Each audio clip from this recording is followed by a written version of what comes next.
There you go. Back. Back again. It's like deja vu. It's the second time for us today.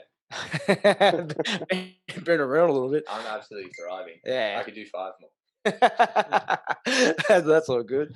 So, here we are again. So, as you can see, if you're watching on the YouTube, it seems to be a pretty popular platform for us. Yeah, From there, it's because we look. we have a guest. It's the visuals that Yeah. does it.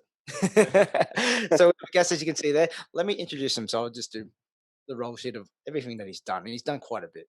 So he's fought as a professional kickboxer from 1986 to 2001, and has a record of 60 fights, 50 wins, and 48 by knockout.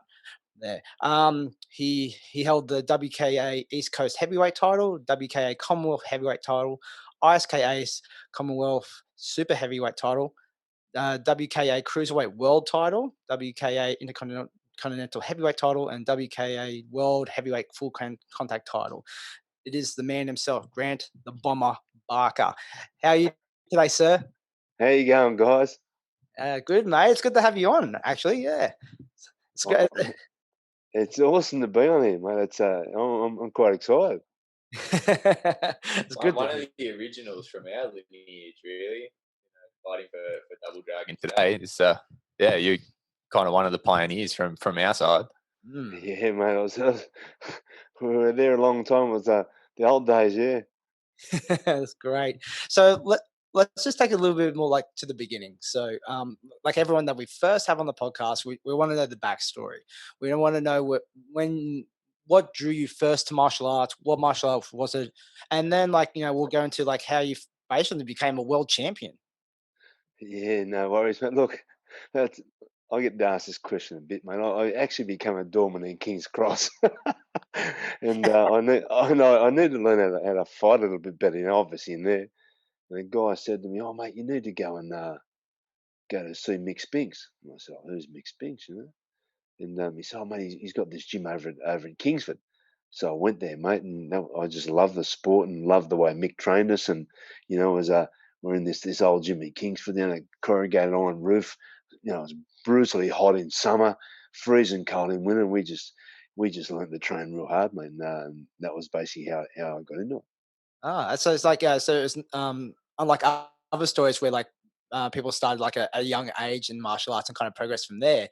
You came from basically as a bouncer, just going, look, I got to learn to take care of myself and make sure I can stay in the job for a long period of time. Was it?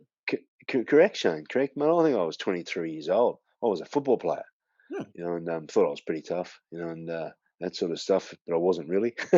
And and when I got into kickboxing, mate, I sort of started late, and I trained with Mick for about 3 months, and he said to me one day, would you like to have your first fight? I said, my first fight. And I said, oh, yeah, let's have a go. So that was it, and that was at North Curl Surf Club in 1986. You were probably one of them born. No, I was 2 years. I was 2 years old. Well, fantastic. That's 11 years clear of my birth. but back then the sport, was a lot more governed. We had shin pads and all that sort of stuff, and now you got all that stuff off. But it's when I first started fighting, I had no shin pads and things like that. So and it was only later on in my career that we started using those shin pads and things like that. So back then the sport was back in the 90s when I was at my peak, it was pretty hard work. It was hard stuff. Yeah, to get into the sport, back in that day, I think about it now. From there's a lot of progression levels to kind of from padded to taking off pads to amateurs to pros. So there's there's probably a bigger pool of people that are actually going into the sport now. But back then, really, when you get into it, it's boom, you're in the RSL club fighting. Straight. The RSL club. Look, you were, mate. I remember we went down to I think it was I can't remember what number fight I had, but it was early in my career, and it was the first time that we fought without shin pads. And I fought a guy down there, this big joker by the name in Melbourne. Stan Longinidis was the main event. And I fought this guy called Steve Tanner, and after that fight, I couldn't walk for 2 weeks. So and when you're transitioning from pads to no shin pads, it's it's pretty devastating. Oh yeah, definitely. Like after that fight, like saying like you couldn't walk for 2 weeks, like what was your mindset like going into it? Like you just go, oh, it's like like you did you make a transition? You go, no, I'm gonna keep going. This is for me. Yeah, you know what, Shane? Look, there wasn't really a transition stage. Look, I was a fighter through and through, mate. I just wanted to win a world title, so I couldn't care what I was doing. But getting in the ring the first time without shin pads, man, I didn't really think about it. I just knew I had to kick the guy who was going to kick me back. And I suppose when we're clashing shins, and it's not just your shins you clash. It's like Shane, you catch elbows and you do all sorts of stuff. Even with mate, it hurts, and your legs become resilient here. But yeah, man, I didn't think too much about well, if I kick him in the leg, he's going to check me, or I'm going to hurt myself. But because you're all pretty pumped up, your adrenaline's going, but it's just after it. Just in the dressing shed when you're walking home. That's it. That's for that future Grant to think about. But the most amazing thing is, mate, like in this sport of kickboxing, it is a great sport, man. I love it, and it's and how you adapt to that sort of things. Even today, man, I can walk past a car that's got a tow bar on and bang, walk and boom, hit the tow bar and just keep walking. And people go, "Is that your leg?" And I say, "Oh, yeah." You just get so used to stuff, Yeah. It's kind of like you don't know how it's. I mean, like you don't know how strong your body can actually get until you have to force it. To adapt. Like, not getting kicked in the shin is not natural. But if you do it a lot, your body goes, well, we got to figure this out. Yeah, look, it is pretty amazing how your body adapts to it. And when you sort of see people and you kick a bag or something like that, or you sparring somebody and they go like, "Does that hurt?" And you sort of get to a stage you think yourself because you've had so many knocks in the legs, it's like, well, not really. That doesn't hurt anymore. Yeah. Yeah, and tell us a little bit as well, because like you mentioned, sort of having a fight, kind of like on the one of those early fights on the undercard of Stan Longinidis, and like that was like a huge era of Australian kickboxing. Like I think in that era, it's really a period of time for the sport that we look back on now and kind of study as like kind of a golden era almost in terms of popularity. So I guess if you will just describe what it was like sort of being a part of that, what were the shows like, the crowds traveling around Australia to fight, like kind of what was the sport like in this country then? Look, back in the 90s, mate, it was pretty tough. Like I'm talking about, like I'll just rattle a few fighters off. Or let me rattle a few guys off in the heavyweight division that could have won a world title at any time, but depending on which one of them turned up on the day. We had blokes like obviously Stan Longinidis. We had Mitch O'Heller, who was a big journeyman. That this guy, I actually fought him twice. He knocked me out once, and this guy could fight, and he was a tough, resilient guy. We had Hiro Tirangi from New Zealand. We had Fully Moasana from New Zealand. We had Nathan Briggs, Australia. Then Sam McGreco come on the scene. Yeah. Look, any of those guys could have won a world title any time or beat anybody at that particular time. Yeah. In the other weights, we had guys like Steve Vick.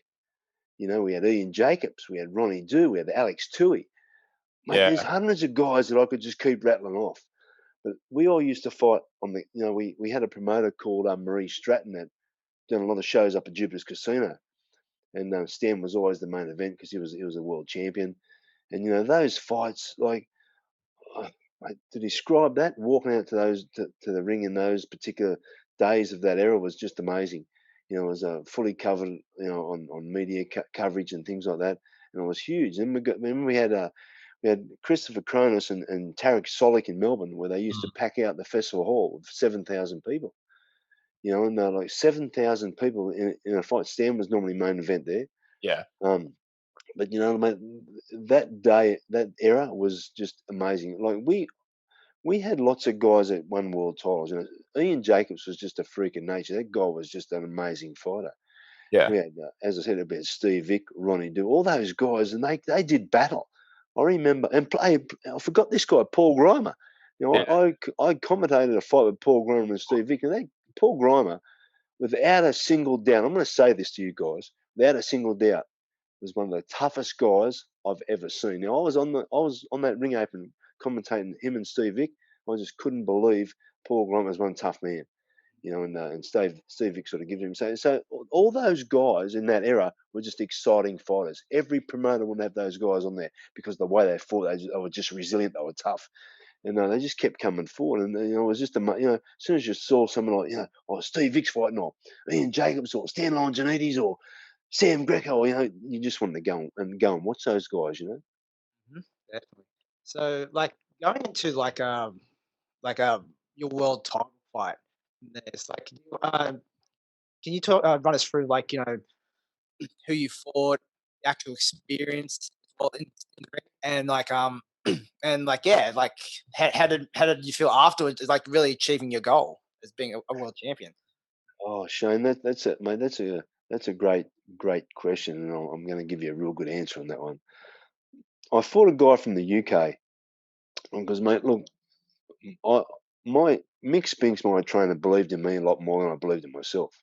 Um, and he was basically my mentor, and that guy could talk you into winning on the day. You could have all this negativity, and then on the day he'd be saying, "What's wrong with you?" And you'd say, "Well, believe in yourself," and next thing you'd go out and perform like a champion. But I fought Sean Johnson, the cruiserweight world title. Sean Johnson from the UK, and he was a guy that he was a super cruiserweight, and we dropped down to cruiserweight because I kept, I was just missing out on the heavyweight world title all the time. So we dropped down in the cruiserweight division, and we fought Sean Johnson and the Gosford Leagues Club. And we didn't know much about him, and I remember sort of all nerves on the day, and you're always freaking out and thinking, "My God, have I done enough training? Have I done this? Have I done that?" And it was always mixed job to say, "Yes, you've done everything right." And mate, but walking the ring that day was quite an experience. I just wanted to win. I didn't care who I fought, what weight division it was. I wanted to win a world title. As simple as that. Yeah. And I knew this guy. Well, I was 33 years old, and I think he was 10 years younger than me. He was 23, and he'd already had 28 fights. Had a few losses, but he was, his credentials were up there. And I remember, mate, it was interesting because and on the at the weigh-in we did a sort of the official weigh-in was done behind in like sort of in the back room, but we had done a weigh-in for the crowd in a nightclub. And I remember this. Anyway, he gets on the scales, and I actually pulled his shorts down. Right, and I to see what he'd do, and I thought, well, if someone put my shorts down, I would have turned, would have been a blue. And he just started laughing. And, from that second on, I knew I was going to knock him out. Okay.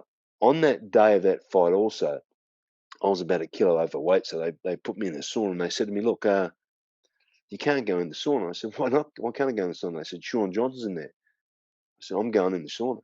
I don't care if he's in there or not." So I just went in there and started talking to him, and chatting to him about his kids and all that sort of stuff. And it got on that emotional side of him. And then I weighed in, and sort of then it was the night time came, but it was fight day, fight time. So maybe I remember walking that ring. I remember before we got to the door, and it was a Gosford Leagues Club, as I said, and I said to Spinksy, like, "How do you feel?" And Spinksy said, "Listen, mate," he said, we've trained over 10 years for this." He said, "This is our time." And I said, "Yeah, mate, this is our time." And I was so confident in myself, right? I remember they said, "Ready to go." So they opened the door, and every step I took to that ring, I felt myself growing, and I got so much more confidence and confidence and confidence. I just knew I was going to knock him out. When we jumped in the ring, they did all the formalities and things like that. And fighting's a very mental game. So it's like you sort of you can feel what the other fighter's doing and stuff like that in the rounds and stuff like that. But so anyway, look, he actually cut my eye. He hit me with an elbow and cut my eye in the first round. And he grabbed my head as the bell went ding, and he grabbed my head and said, "You all right?" And I pushed him away. I just knew I was going to catch up with him. And and I think he might have won the second and third round, but I just stuck on it. You know, Mick in the corner, Mick just said, listen, Bob, stick your head in the guy's chest and just keep throwing him. And he just, you know, like we just kept walking forward, and we just kept walking forward, and pressure, and eventually got him in the end. I think we got him in the sixth round I got him the right rip, a big uppercut and a big left hook, and he was gone. You know, but you know, like you know, a lot of people don't give credit to the guys that are in your corner. Wayne Bridge was out. It was our second, and Spinksy, and mate, those guys every single round, you know, helped you believing in yourself. You know, they're closing cuts and they're putting ice on your shins and they're doing all this stuff. And mate, you know, if it wasn't for, look, I tell you now, I had everything as a fighter. If it wasn't for Mick Spinks, I would never have won a world title. No way possible. That guy just helped me believe in myself so much, you know. But you know, and as far as look, how I felt after the fight, mate, it was a bit of an anticlimax, to tell you the truth. Eh? You know, it was a real interesting situation because I remember I'm walking, I'm going from the ring to the dressing room, and I had this belt, and it was around my waist, and I walked in the dressing room, and like there was a fair few people around. Of course, you just won a world title, and I just took this belt off, and I sat it on the bench, and I thought, fuck, is that all this is about? You know, it was just this anticlimax, and it's because that really meant nothing. What meant the most of it was the journey, how to get there. So the goal, chasing that goal, getting in there and doing your stuff every day, that discipline, that drive, that hunger, you know, to keep that. That was what it was. And you know, in my life today, I run my business with the same drive, the same thought pattern. You know, because you know, I'm just one of these guys, and as you guys know, nothing happens unless you want it. You can be motivated, you can have discipline, you can have everything you want. But if you don't want it, you ain't gonna fucking get it. Simple as that. You know, it's you know, you don't need a motivational speaker to tell you how to be motivated. You know, it's you just gotta want something. And yeah, mate. So that was as I said, it was an anticlimax. And people say to me, really, you know, I do a little bit of speaking to corporates and that, and they always say to me, what was the best thing that happened in your life? You know, I think they expect me to say win a world title, but it wasn't. It just taught me how to achieve a goal. You know. Hmm. Yeah, like, well, after that, did you have a few more fights? Like, after, like, you got that to that point, and you thought, that wasn't what I thought it'd be. Did your motivation or anything change doing fights from then on in? Then, Mate, look, I'll tell you a very interesting. Look, this is in 1992, right? My prime goal to be in my kickboxing was was this. Now, people would say, "What do you want to do?" And I said, "I want to fight for the heavyweight championship of the world." That was my goal. Bomber, what do you what do you want to do? I want to fight for the heavyweight championship of the world. And I did that, but my heart wasn't in it. Right. So my heart not being in that, okay, I just thought, okay. But then after that, I reassessed where I was, and I thought, you know what? I want to do this time. I want to do it. So, you know, like there was a couple of goals there. So the first one was to fight for heavyweight championship of the world. The second time was to win a world title. And at that stage, as I said before, I didn't care what weight division it was. Couldn't give a shit.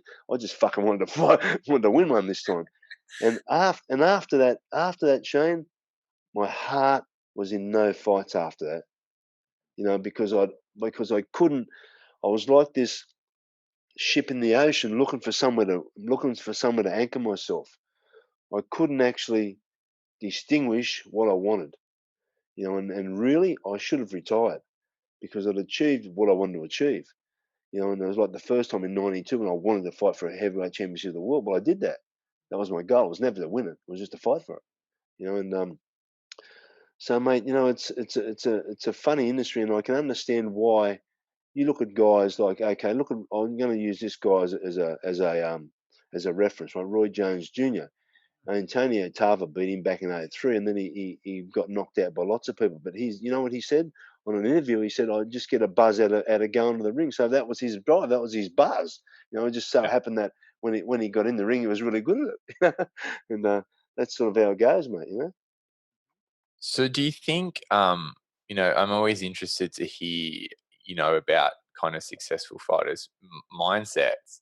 When you kind of look back on that time and feeling like you sort of reached your goal and then you continued to compete, but maybe you didn't have the same heart for it because you'd reached your goals. Do you think, if you were talking to a young fighter today, or do you think more fighters as they're in their career kind of need to understand setting goals as an end point? Like, do you think you need to be like, I'm going to do this and this, and then that will be it for me? Like, do you think that's something that fighters don't really consider? They kind of hit their goals, but they sort of just keep going. They don't want to, I guess, you never want it to be over. But do you think that's something that fighters could consider more? 100%, mate. Look, it happens to every great fighter, yeah? They get a goal. Mike Tyson, Yeah. Stan Longinidis, like in kickboxing. Every great fighter comes to a day where he gets beaten. He gets beat for one simple reason. Not because he's not a good fighter, because the bloke that's come up is more hungry than him. Mm. What we were taught in the 90s off Mick Spinks was one thing.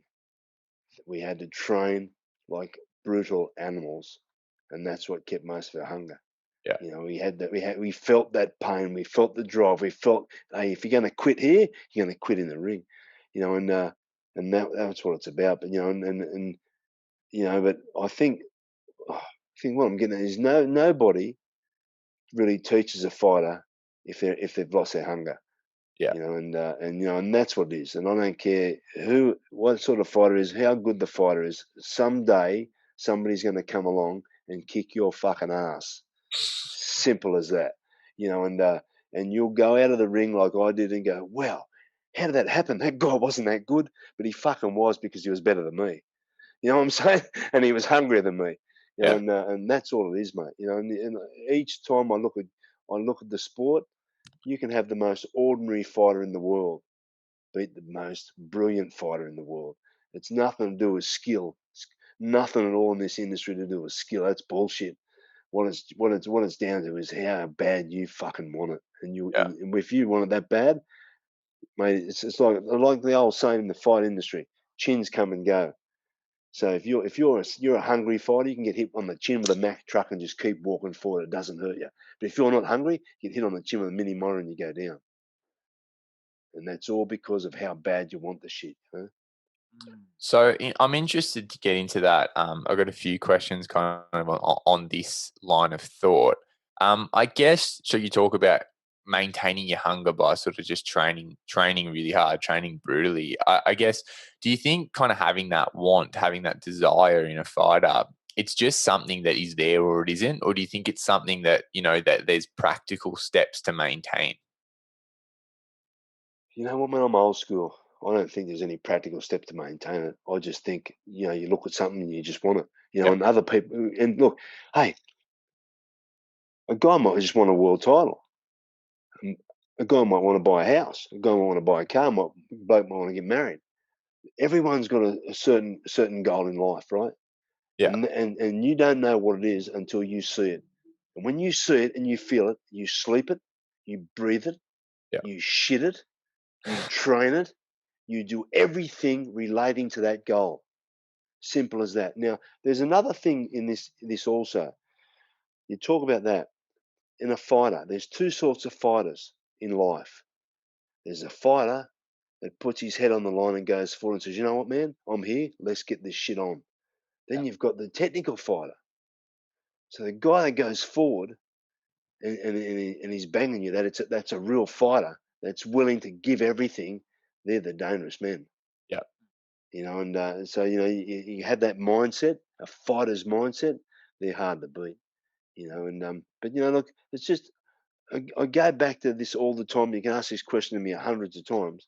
And I just believe everybody wants something in life, and if you want it, you can't kid yourself. Either you want something or you don't, and you can't kid yourself that you don't. You can't kid yourself that you do. It's simple as that.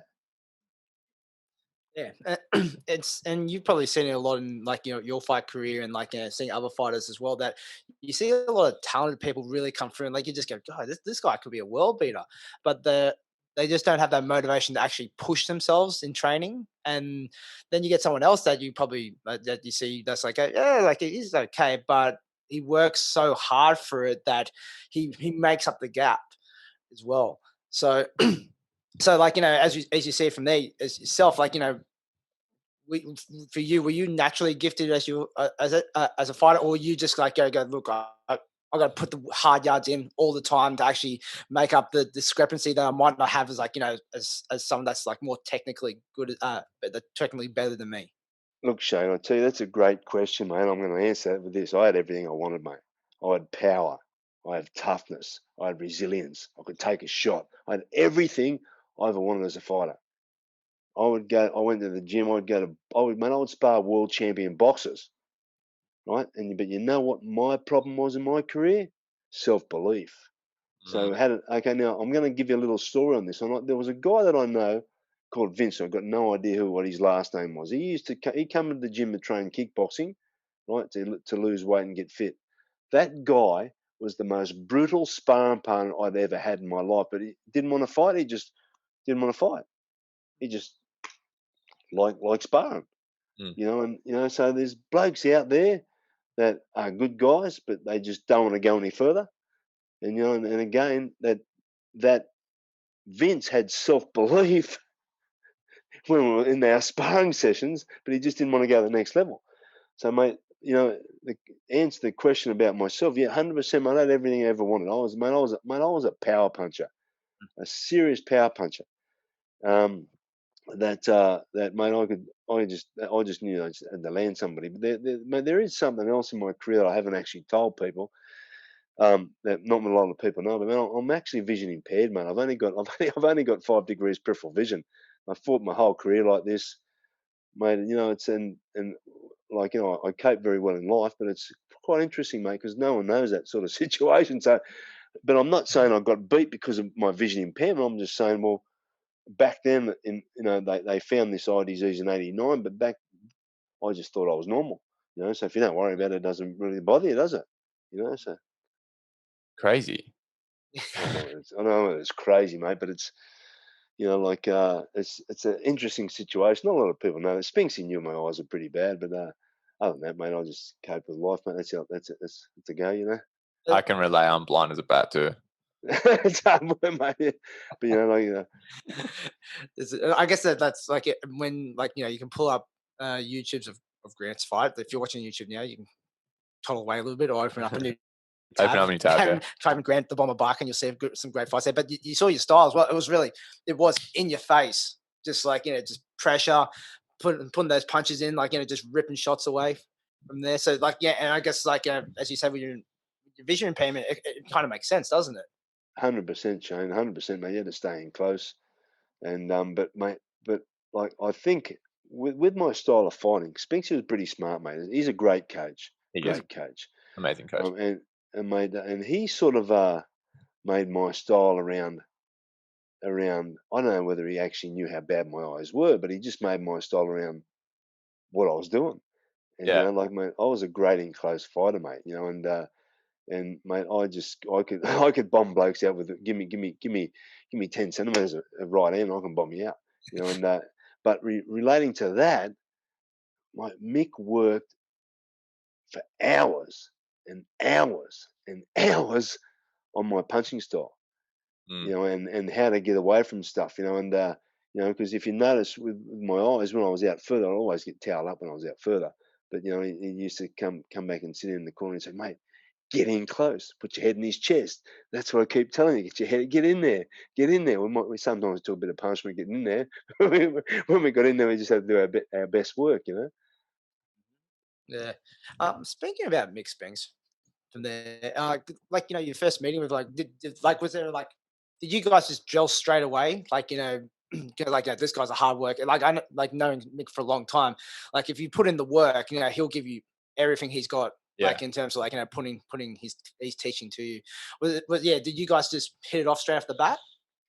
Mate, look, to tell you, I think we did pretty much. He sort of said to me, "Look, mate, you got a lot of power." And back then, I was a doorman in King's Cross. I didn't know what freaking power. I didn't know what power was. I just took everything for granted and just I got bang and hit that bloke and then knock him out or whatever it was. But when I had my first fight and against Nick Stone, who's a great guy, as I said, in North Curl Surf Club in 1986. Well, it's a long time ago. But shout out to Nick Stone. yeah, he's a great guy, mate. I ran into him a couple of years ago up at Maroochydore Airport, believe it or not.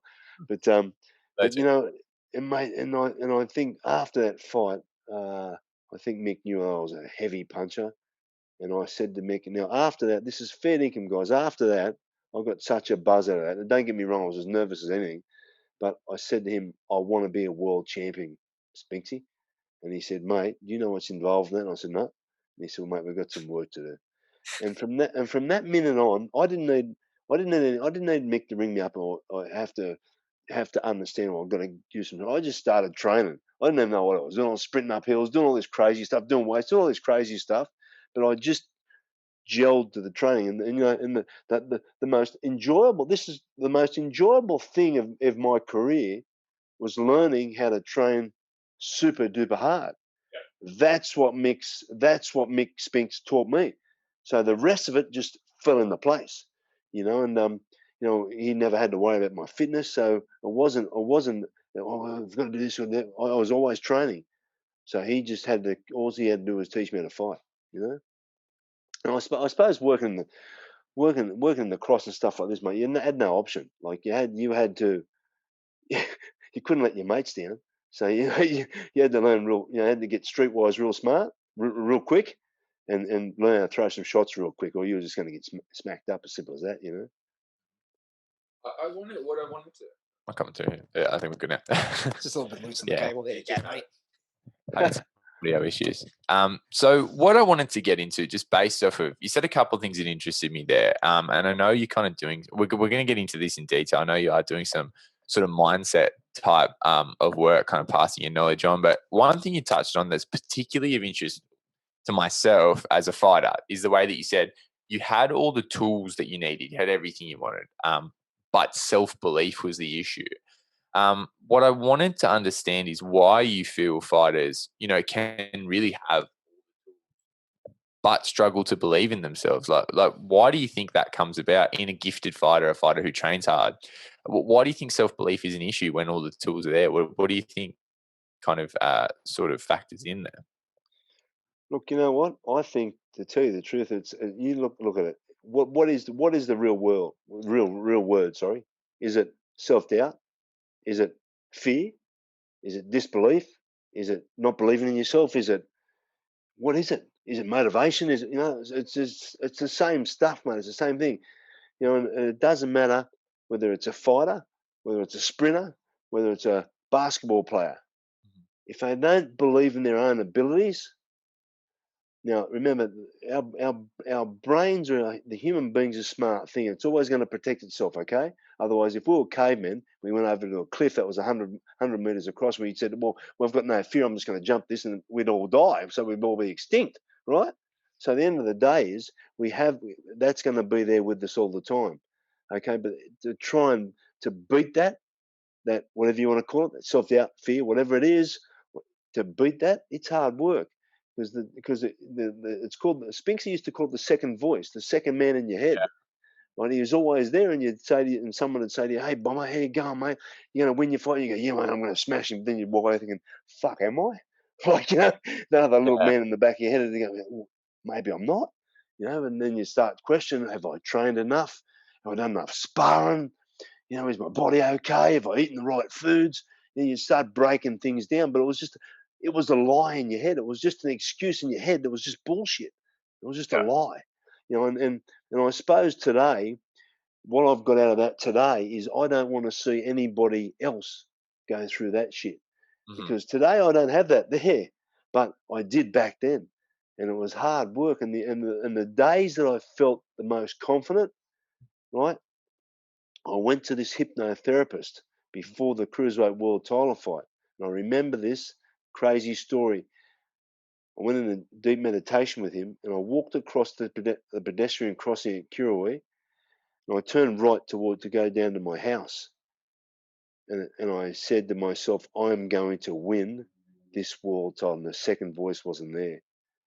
Now, remember when I told you guys the confidence I had without putting his pants down, all that sort of stuff leading up to that fight? I knew from the word go I was going to win. Simple as that.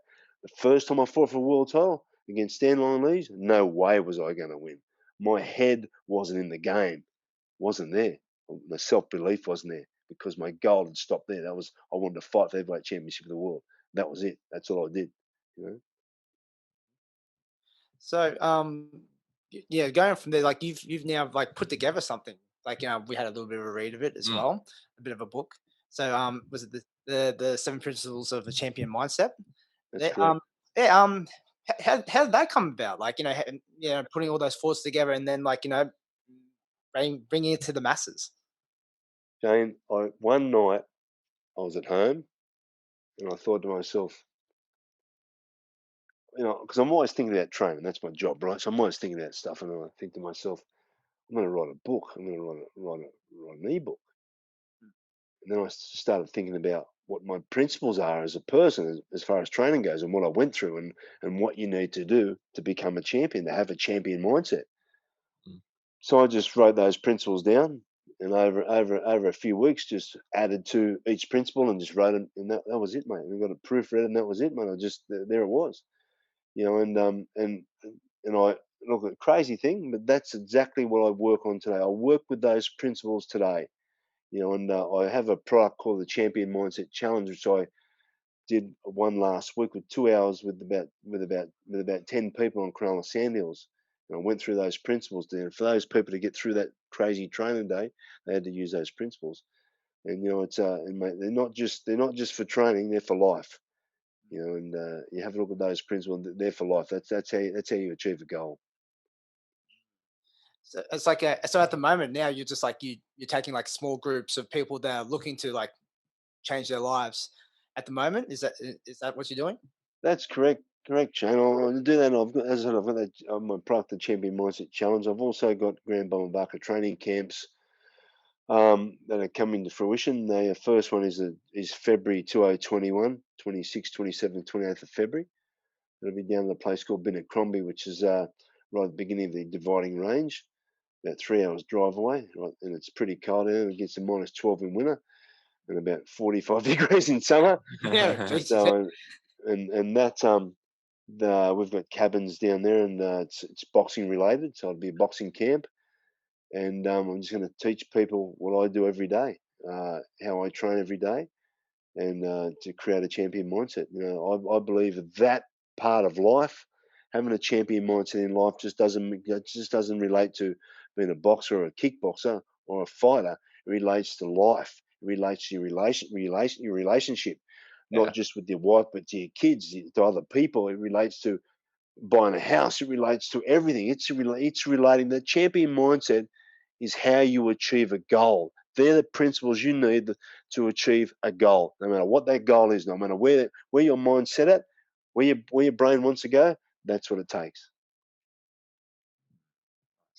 So, and you're also like next year in particular, like going to a few gyms and like doing a few seminars as well. Like just open to like like just going with your principles and helping motivate this like next generation of people coming from like not just fighters, but like you said, even just everyday people, just to have a mindset of like succeeding. That's correct, Shane. My goal is this. As I said before, I don't only see anybody that's got talent and got what I had have any self-doubt in their life, no matter what the goal is, no matter what it is. So I'm going to some gyms next year, just to do a little seminar, about a 90-minute seminar, just with people training to teach them what it takes. When you get to that zone, no matter what goal that you're achieving, when it's a fighting goal, of course, it's about training. So you can build a lot of mental toughness around training. Give an example, Shane, the Como stairs. You've obviously done them. Spinksy swore by the Como stairs, right? Spinksy raised me Como stair. Those Como stairs won me world titles, mate, without a single doubt. Now, I'm going to tell you a story on that, right? Mick was up the top of the stairs. This is back in 1996. You were probably 6 years old, okay? Anyway, I'm running up those Como stairs, and for some strange reason, he saw this in me, right? So I'm talking about the guy. This guy is a mentor. This guy knows people. This guy knows how to win. If you've got somebody in your corner that knows how to fucking win, it's half the battle. I remember I was running up those stairs. We were doubling up on the last part, and I was about to stop. And he said, "Don't you fucking stop!" He said, "Keep going." And I got to the top of those stairs, and I looked at him, and he cuddled me, and he said, "I just changed your life, didn't I?" And I said, "You did." Because that self-belief to go past that pain threshold, to push beyond that, I realized, hey, I can do this shit. I can do this. I can go past there. Now, some of those days at that gym at Kingsford, he would have me on those pads. I'm talking about 12 brutal 2-minute rounds on those pads. The kick pads, he would train us to stand still. There was one thing we were going to know how to double dragon, and you guys have still got the same mindset today. Anybody that comes out of that gym is going to be super fit. You're training, you're fighting someone from double dragon, you better knock the person out because we're coming to get you. And that was how he generated it. And I'll tell you a little story about this one. Mick was having his last fight in 1986. Was it 86? I think it was 86. And he was 38 then. We all trained together. He lived at a place. He lived at Cogra. I think I lived at San Susie or Dole's Point. And I don't know whether you guys remember this. We had a crazy fight in the gym back years ago called Baz Katukas. The guy was an absolute animal, right? Had the worst defense in the world. His head was his defense, right? But this guy was an animal. And I remember we trained with Spinksy for this. I was fighting for the Australian Kung Fu title, and mate, the training that he did with us back then was next level. It was all running. It was all sprint work. It was just brutality. And mate, and he did everything with us. And on the day of the fight, on the day of the thing, his fighter pulled out, and he had to do an exhibition bout with Billy Sulos. So the poor bugger trained all that time for that. But he taught me something extremely, extremely special in that training lift. It doesn't matter what you do for training. You could do whatever you want to do for training. If you really want to win, you're going to win. And I think in the combative industry, I don't believe guys fucking train hard enough today, right? I see them all the time. Too much science. The laws of fitness go out the window. They're gone. It depends on day by day, not week by week, not mesocycle by mesocycle, day by fucking day. How you walking on that day? I remember one time we trained so brutally hard, so brutally fucking hard, right? Mick said to me, jump in and do sparring some guys that were there, and I just jumped in the ring, and I thought, fuck, I got nothing. And he said, "What's up, Bomber?" I said, "Mate, I got nothing left." And that's when you know you've trained hard. And he said, "Jump out, mate. We've had a hard session." It was like middle of summer, and so those days, mate, that era, awesome. And mate, that's going back to those era of the guys in the 90s. That's what they all trained like. That's all they knew. That's like the Alex Tui's, the Steve Vicks, all those guys. That's all they knew. That's all they knew how to train. And mate, it worked. Because if you think of a fighting career, it's nothing to do with talent. It's got to do with how bad you want it and how resilient, how fucking tough you are, how you can take a shot and give one back. It's just it's brutality, mate. So getting back to Spinksy, that's what he did back in the day, mate. Oh, yeah.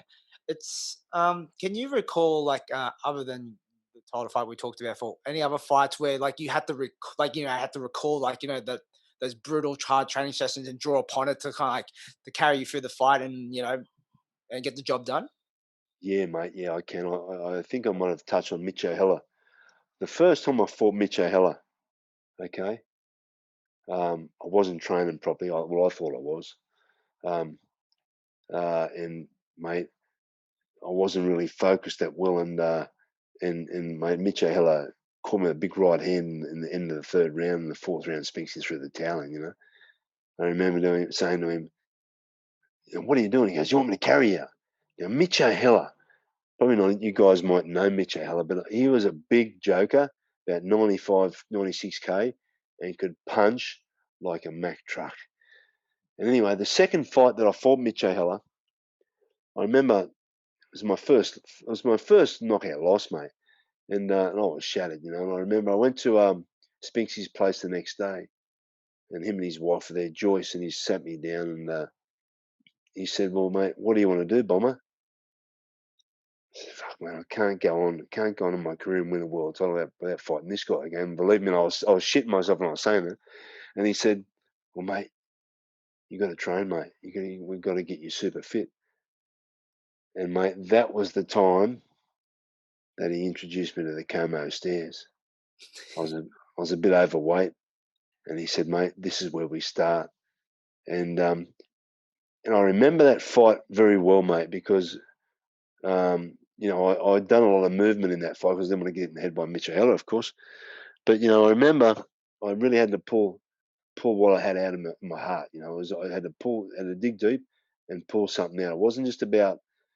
I had to make sure I wasn't going to get hit that day. You know, and I remember coming back at the end of the fourth round, and Spinks, he says, "Mate, you're doing real well." He said, "I want you to do this. I want you to lead with the right hand." And I've never thrown a straight right hand in my frigging life. I was all overhand rights or right hooks. You know, I think, shit. He said, "Listen to me. Bomber, throw a straight right hand on." I threw a straight right hand, mate, and I caught him straight on the chin. You know, but you know that was, and I really believe what made me win that fight was the training, the resilience, the drive that he gave me. And I knew if I got in the deep water, I could pull something out. I knew I could pull it out and win, and that's what happened that night. You know, and there was I fought a couple of 12 rounders as well. Like, you know, those when you get in those later rounds, you know, 8, 9, 10, 11, 12, and you know, and you're looking for someone to stick your head in and get out of there. And only one thing that's gonna pull you out, and that's your fitness. You know, and if you got the drive and you got your fitness with it, mate, you can pull anything out of your hat. You know. And is that kind of like you mentioned that it was that sort of influence on your mentality that you think really made the difference and essentially turned you from a fighter to a world champion? And has that kind of just stuck with you to the point where you've wanted to now pass that kind of, uh, I guess, like understanding of kind of unlocking your potential mentally to other people? Is that sort of what's got you into this mindset training stuff? 100%, mate. 100%. You know, like I really feel that I have the credentials to teach that Yeah. and show people what it feels like.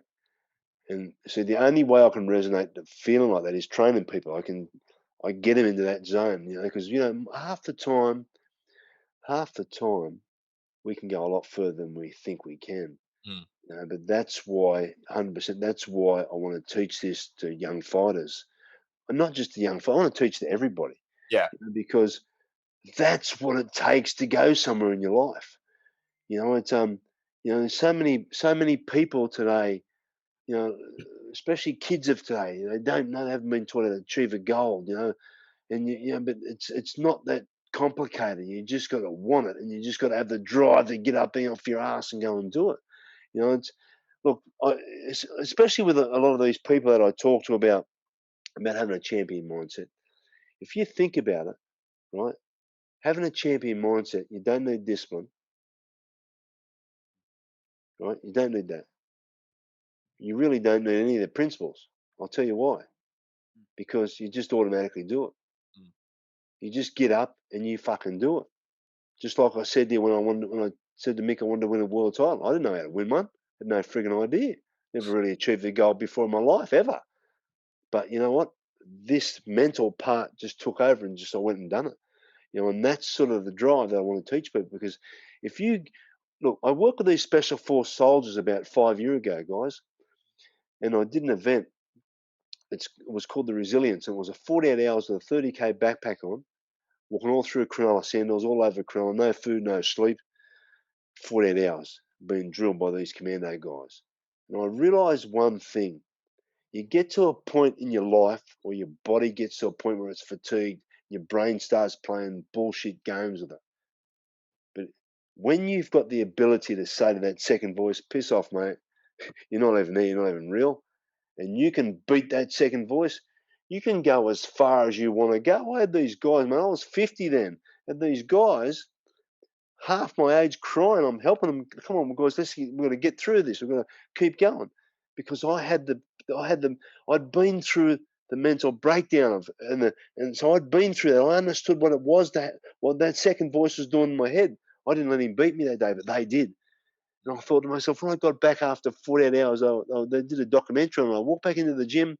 That's where we ended up, and the guy goes, "How do you feel?" And I said, "Mate, I don't really know. I just feel like I'm just like I just feel like normal, you know." So, mate, your body, it's your brain that starts tricking you. Your limbs, you never, your body doesn't run out of fuel like everyone says. Look, I can't train that because I've had breakfast. What a load of shit! Like, the body will eat itself to produce ATP in the system before you run out of fuel. You know, so like it's all in our heads. Every single thing we do, as far as anything goes, it's all in our head. There's two major things that fuck a man up, and that's fatigue and hunger. Those two things fuck him up. But it's a lie to yourself. It's just a lie. And when you start understanding that and having that champion mindset, I go back to what I did in my career all the time. I think to myself, you know what? If I can do that shit, plus being vision impaired, I can do anything in my life I want. I want to teach people that. I want to teach people, hey, you know what, man? Okay, you might have one leg, you might have one eye, you may have nothing on it, but you can do anything you want to do. Any single thing in this world you want to do if you want to do it. Whoever God was, put our whole life in the palm of our hands, and it's right out there. You just got to go and grab it. You know, and that's what I want to teach people. Yeah, nice. It's solid service to the people. Sorry, I got a bit fired up then. I love it. I was thinking, I'm enthralled. So out of your program of teaching anime, do you have any people of note that you've taken this training through at the moment that's really stand out to you, that like, you know, they've really kind of like took the ball, all your teachings, and really applied it to, like, you know, to be successful? Look, I tell you what, there is a guy that I really resonate with, and you may know this guy. Spinks used to train him.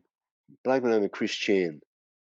Oh, yeah. Chris Chan, and I'm going to say this: Chris Chan is the most driven individual I've ever met. I train with him sometimes. I've been training this guy for 20 years, right? Now, he has a champion mindset. He has a never quit attitude. He never lets anything get under his skin. He never lets anything beat him.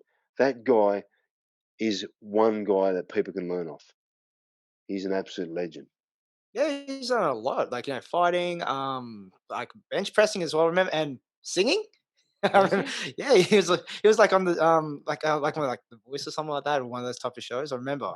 Yeah. Shane, he has got a successful communication business, and I've had his staff do my Champion Mindset Challenge. He has got a successful communication business, and this guy does nothing but teach to his staff how to be a champion. And mate, they are successful. I went there to talk to these guys, and mate, they are up there, you know. And because I'm one of these guys that I don't care. As I said before, I don't care that the boss can write whatever he wants down on the whiteboard. But if the people that are working for him don't want to do it, they haven't got that drive, they're going to go nowhere anyway. But all these guys have got the drive to go for. They all want to succeed, and to have a group of people like that and thrive off that shit, that's awesome. And that's where, in a fight gym, for example, a bunch of fighters, that's what you got to have. And you can't have anybody negative. You have everybody wanting to go the same place, the same drive, the same resilience, the same toughness. You know, and that's what makes it. Oh, nice. That's awesome. All right, I'm getting close to the end of the time here, which is sad. Yeah. It's always but look, I You can't. got me fired up, you bros. I'm making a comeback. I can't let you go away until, like, because like Spinksy used to love telling this story, like when you fought for Vitali Klitschko when he used to do kickboxing. Oh shit! So like, so can you tell the story Yeah. of this fight? Can we get it straight from the horse's mouth? Mate, what a journey that was, mate. Look, this bloke all right, I think we'd fought here in Sydney 3 weeks before this. We got this fight, and originally we were going to Russia or the Ukraine to fight a bloke that was 91 kilos and 6'3", I think. And Spinks goes, "Oh mate, this guy's a skinny bloke. You'll crush him. You'll crush this bloke." I said, "Yeah, let's take the fight." Mate, we flew from here to Canada. And we trained in Canada for a while, and we went from Canada to Amsterdam. I said, "Fuck, Mick, where are we going? We're going around the world to get to friggin' Ukraine." And we stayed in. We flew from straight to Canada, from Canada to Amsterdam, from Amsterdam to Kiev.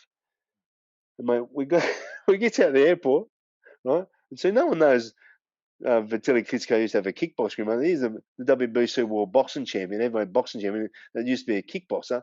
And the guy's 6'8". Like, those guys are huge. So we get out of the airport, and mate, for all these people, for Kiev, mate, there was 2.5 million people in Kiev, and they had an airport the size of Dubbo Airport. It was this big, right? We get out there, it's minus 30 degrees, there's snow, and they said to me, "What do you think about fighting our 2-meter tall world champion?" Oh, I sort of thought, I looked at Spinks and I go, "Mate, we're not fighting the world champion." He goes, "No, we're just fighting." No. I said, "No, we're wrong bloke." I go, no, you're fighting Vitali Klitschko. I'm going, that freaking was Vitali Klitschko. And then the story started to unfold. So so it so happens that we're fighting this guy. That was they call the Professional Karate Association, PKA, world champion, with all kicks above the waist. So all this fancy kicking and all that sort of stuff. So mate, the stadium that we fought in, I mean, I couldn't tell you how many people were there, but mate, there was thousands there, right? And walking into the stadium, we met a world team in Russia, right? So with this world team, we met in Russia, from around the world, guys that from all over the world that were fighting the Russians. So mate, there was about 300 soldiers lined up to walk us into the stadium. We walked through these big group of soldiers right down the centre. And mate, I couldn't believe it. When we went into the dressing room, we had our own television, we had our own protein bars, we had all this stuff. It was a pretty professional outfit, and we could watch the other fights on our television. And I wasn't real keen on that because, there was a big UFC fight there and all that sort of stuff. And this guy walked out with a cross on his back, and there was, oh man, it was just outrageous. I was thinking, fuck, that speaks, you turn it off, And, but mate, when we went to the ring, mate, it was like, mate, Vitali Klitschko, mate, I come up to about his belly button. Like, seriously, mate. The guy was huge, mate. And we didn't know. We thought it was a low kick fight as well. But when we get to the Ukraine, it's all kicks above the waist. And remember, the guy's 6'8". So for me, it's like kicking somebody in the head, But look, mate, we were going all right. And he chimed me in about the third round because he was huge, and I went down for the count. And then I think I got up, and then he come back, and when the referee stopped the fight. But you wouldn't believe it. Before the referee stopped the fight, he went to kick me in the head. So I flung his leg around like that, and I tried to kick him in the head while he was on the ground. So his corner man jumped in. So I ended up a no contest because his corner man jumped in, so the fight was over.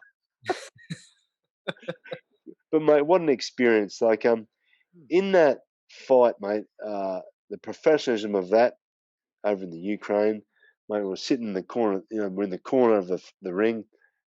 These things had come from the ceiling, and they'd buzz around you. Like, it was the cameras and all the microphones and buzzing around you. But mate, it was a crazy trip, mate. Like, as I said, we leave Sydney in February, 30 degrees plus. Go to Canada, it's -3. Go to freaking Kiev, it's -30. And it was just a whole new concept, mate. But you know what? That's what you do when you're a fighter, mate. You win some, you lose some, and I'm pretty glad I didn't have to go too far with Vitali Klitschko. The guy's a freaking legend. But mate, that was an experience in itself, mate. And as I said, I've fought some great guys around the world. That was a hell of a trip, and it was just one of those things, mate, that you were never going to win anyway, no matter how good you were. Fair enough. But mate, look, it's with the Spinksy, mate, like that was a great trip, and as I said, we've fought in many countries in the world, for Japan, England, Russia, America, all over the world, mate. So and all that's doing is setting up the guys of today, like the legends of today, you guys that own the gyms, and the young fighters of today, mate, and that's a reason why I reached out to Double Dragon, Shane, because I want to teach that. I want to touch on those guys. I want to make sure they got a champion mindset. That's where I wanted to go. It's and I think I've got a lot to offer. I've got a lot of experience. And mate, to tell you the truth, right at the moment, I train a bunch of guys that are over 40s. I train them in boxing, and the first guy won the Australian title not long ago, and we're involved in a tournament called the Gold Moldies, which is you can't fight anybody 5 years older than you or 5 years younger than you. And mate, it's just absolutely awesome. This is just for a bunch of blokes, cool. just a bunch of blokes. Right, we go up to Clandor in Queensland. My guys talk to their opponent, shake their hand. Yeah, what's going on? My last guy that fought was 63 last year. He was in there having a go. It's just fun, mate. And that's sort of where I want to go with the fighting sort of stuff. But as far as my champion mindset stuff goes, mate, I want to teach that. I want to make that a platform to teach people on, mate, and teach people how to achieve stuff in life. Yeah, definitely. I think It's a great mission. Yeah, all these younger fighters and that, and just younger people in general can just learn a lot from just like you want to succeed, you got to take the steering wheel and and fucking just floor it and then go after it. Yeah, you've got to put in top gear, Shane. There's no other way. It's even today, like I look at the gym that I train at today, and I think to myself, fuck, really? Like, mate, these blokes wandering in, fucking worrying about how nice their laces are on their boxing boots, all that shit. Mate, we walked in the gym, 6 o'clock, bang, we were ready to go. We were into it. That was simple as that. Oh, yeah, I remember Spinks. I remember once I had this sore shin. Spinks said, "Don't worry, mate, it'll get better." And mate, this is fair thing. Over time, about 6 weeks, I hadn't got better. And he said, "I'll tell you what to do, Bomber. Go up that heavy bag there and kick the shit." And I just went, must have some sort of calcification on my shin. And just bang, bang, bang, and it went away. So we used to self heal, mate. Like self massage. I've got a cork. We'll rub out ourselves. And none of this modern day stuff, mate. We just treated our bodies brutally so we can have that. So we have that mental aspect of it. That were tough, So, man, that's sort of what I want to generate to the young guys today too, mate. I'm going to look at. Anybody can look me up on social media. Any young guy that wants some advice on whatever it is, training, the fighting, or what it's like, mate. Anybody can contact me anywhere. I'm happy to talk to anybody. Man, I love what I did. I look back on those things and I look back on, holy shit, was that me on the television doing that shit? Like, was that really me? Like, and if I could give it my experience out to anybody, man, I'm happy to do that. Awesome. I really like that. So all the people out there. So that's to contact you. The best way is just doing it through social media for Grant the Bomber Barker. Yeah, look, Shane, Instagram, my Facebook page, my website's grantbomberbarker.com. It's pretty easy to find me, mate. Just do a search anywhere and they'll get me. But look, I'm as I said, look, anybody that wants to have a chat or get some advice, I'm happy to give anybody any, mate. I just love it. I think for all of us as we get older, like I'm nearly 60 now, and as we get older, for me, it's just about making better people. If we can make better people and people achieve better things, we're going to have a better society. And that's what life's about. It's not about, and I don't focus on how much money I make or how nice my house is. I don't focus on any of that shit. I focus on stuff I want to do to help people in life. And that's my mission in life, I love that. I think if more people had that frame of mind to give outward and try to drive everybody up, I think, like you say, society would be a much better place. So I think that's a really great drive to have. Well, fuck, mate, we're all going to die, right? We're all going to die. So why not make people fucking smile before we die? We're all going the same place. That's what I said to a bloke. I said, mate, what's the fucking use of saving all this money in the bank? You're going to die anyway. Just enjoy life and enjoy uplifting people, because people are what life's about. 100%. 100%. That's it. All right, cool, Grant. It's been real. Really Legend. Appreciate you for coming on and and tell us all the great stories and also putting things in perspective as well. I think it was a really good podcast. Yeah, really, really good. Thanks, guys. You're the legends, and you both is the legends, and I love what you're doing. And let's kick some ass in this. Let's just make a fucking difference to people in this world. Exactly. Let's do it. Nice. Cool. So we'll get you to stick around after we do the outro, mate, from there. But for us, remember, like, subscribe, share our content. If you like it, that's what friends do. We're friends, aren't we? Tell you, mate. Nice. All right. All right, guys. We'll catch you next time, all right? See ya. Laters.